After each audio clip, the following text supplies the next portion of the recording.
But let's take a look at this story so we can just get the overview of the case that the New York Times has put together against OpenAI. Again, OpenAI being the company that owns and operates ChatGPT and dall-e. We're going to look over shortly some of the court filing because I think it's really interesting, both in terms of some of the things it reveals about how news works just on a most basic level, and the media works, and kind of economics of all of that. I think it also reveals a huge amount about AI and how that both is and isn't going to affect things. One of the reasons that all of this stuff is always so contentious and so interesting is the fact that there is so many grey areas in any kind of copyright dispute, because it always comes down to the fact of the very specific case. So it's important to note that whenever we talk about copyright, copyright is the expression of an idea. So you can't copyright an idea or a concept. You also can't copyright like a fact about the world around us.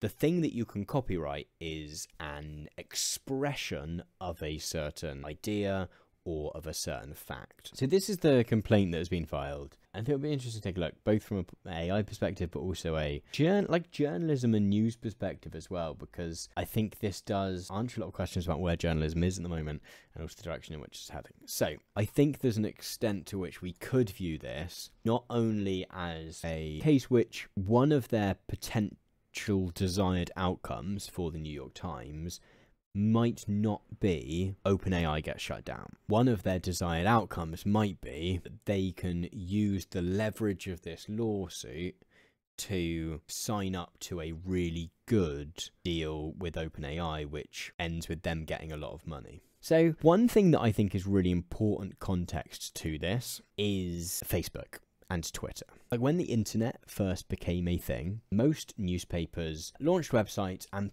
for the most part didn't have paywalls. The internet started to spread, newspapers started launching websites where they would upload the articles so that as well as reading the paper, you could read them online. And obviously gradually people started just reading them online. A big factor in that was both Google on one hand and social media on the other. A lot of people stopped starting their morning and going, oh, I'm going to go to the Guardian website today and see what the Guardian has to say about the world around us. Instead, what would happen is they would go on Facebook or go on Twitter and they would find the news story through Facebook or Twitter, either because the paper itself shared it or a media company itself shared it, or because a friend shared it.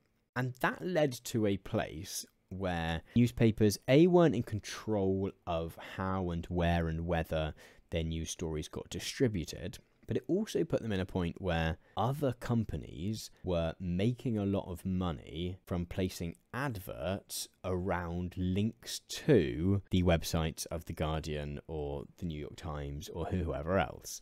Twitter and Facebook were clearly creaming a huge amount off the top, based essentially on people sharing news articles. And there's the potential that this does the same again. I think it's often useful to look at things through these lenses of sometimes organizations trying to make up for mistakes that they've made in the past, in the same way that it feels like the New York Times might be doing here.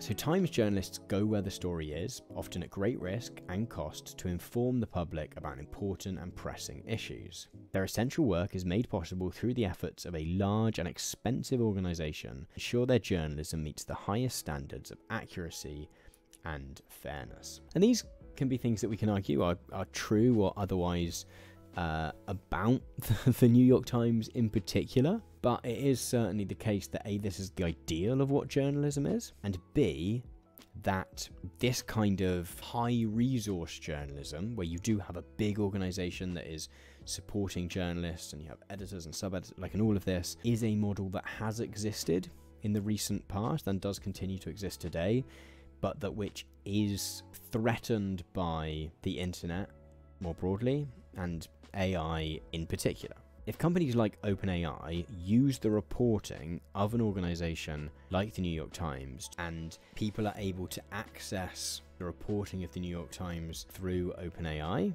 you get that journalism doesn't make sense financially, right?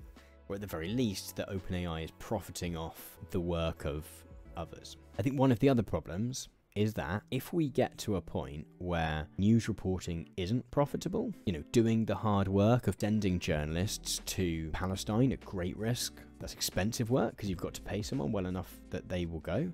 If that becomes so unprofitable that the only organizations that can do it are news organizations that are bankrolled by billionaires, then that first level of journalism on which everything else is built is going to be much more corruptible. And it doesn't matter how many people there are that are doing the kind of second level stuff that any kind of commentator does. That kind of stuff becomes impossible because you've not got the on the ground reporting.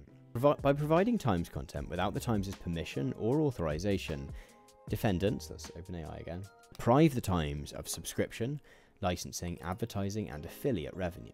One of the tests for fair use of copyrighted material is, can the thing that is perceived to be copyright infringement replace the original work? And the suggestion here is that yes, the output of ChatGPT, which is the kind of new work that is potentially infringing upon the New York Times' copyrighted articles, is a replacement in the marketplace for the original. Defendants, that's OpenAI, insist that their conduct is protected as fair use because their unlicensed use of copyright content to train Gen AI models serves as a new transformative purpose. Okay, so this is another test by which fair use or fair dealing copyrighted materials has to run by.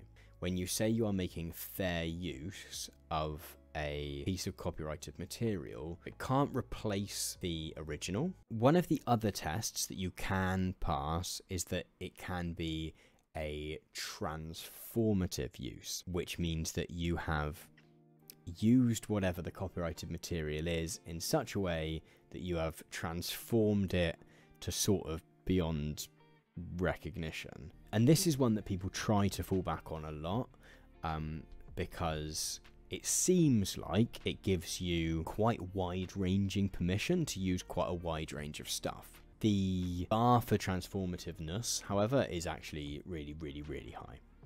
In a 1994 case, the Supreme Court emphasized this first factor as being an important indicator of fair use. At issue is whether the material has been used to help create something new or merely copied verbatim into another work. However, it can't just be that. You have to pass all of these tests. So some people tend to think because I photoshopped something a little bit, it's transformative. However, as they're saying here, determining what is transformative and the degree of transformation is often challenging. So transformative is one thing that people often think maybe gives them more ability to use copyrighted material. Educational is another one. I think that does tend to give you more traction in official educational settings rather than the broad vibe of my thing being educational. If something is transformative but then competes with the original source, is that fair use? And so that is one of the places where you get into really grey area, right? It's all grey area, it's all murky waters, right? There's no easy answers here. But when you have one test that you do pass and another that you don't, that's where it gets even murkier, because if this did get to the fact that you do a court case and a judge is deciding, which I think, as I've said a couple of times, the only way you can ever get a definitive answer on whether something is fair use or not is by getting it to the very end of a court case and a judge telling you whether it is or not. They might decide that one aspect is more important than another.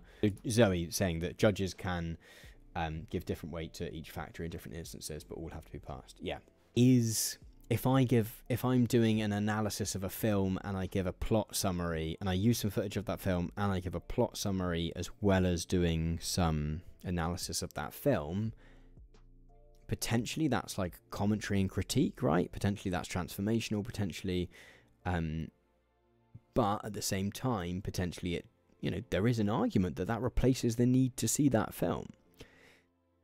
There's just no easy answers to any of this stuff. And that's why cases like this are really interesting. The way that the law works is based on precedent, and so every case that is decided makes the grey a bit less grey. So they are contextualizing with this, and they're also saying that at the end of the day, we might think of someone like the New York Times as being in the business of selling newspapers or selling subscriptions, but in a slightly more abstracted way. The New York Times really is in a copyright business, right? Because they are selling licenses for people to read their articles, but they're also selling licenses of their articles to newspaper databases. So yeah, it'll be really interesting to see how this one turns out. And I'm interested in it less for the AI thing specifically than I am for the precedents that it might set for the direction in which journalism goes. And I think we are sometimes a bit naive when we assume that some of that can be replaced by bloggers and YouTubers and people without the kind of institutional support. Although there are all these downsides to the big media institutions where we have hierarchy and we have gatekeeping and we have the fact that they are owned by billionaires and stuff, we do have the benefits of that kind of institutional support, which places journalists in environments where they are fact-checked and where they can excel. And the openness and the ability for anyone to have a platform, the kind of blogger or YouTuber side of things, is counterbalanced by the fact that there is less support. This isn't like a thing that you can win. You have to try and find the balance in the middle somewhere, because I think it's one of those things that as soon as you start building oversight into your system, you also start losing the openness.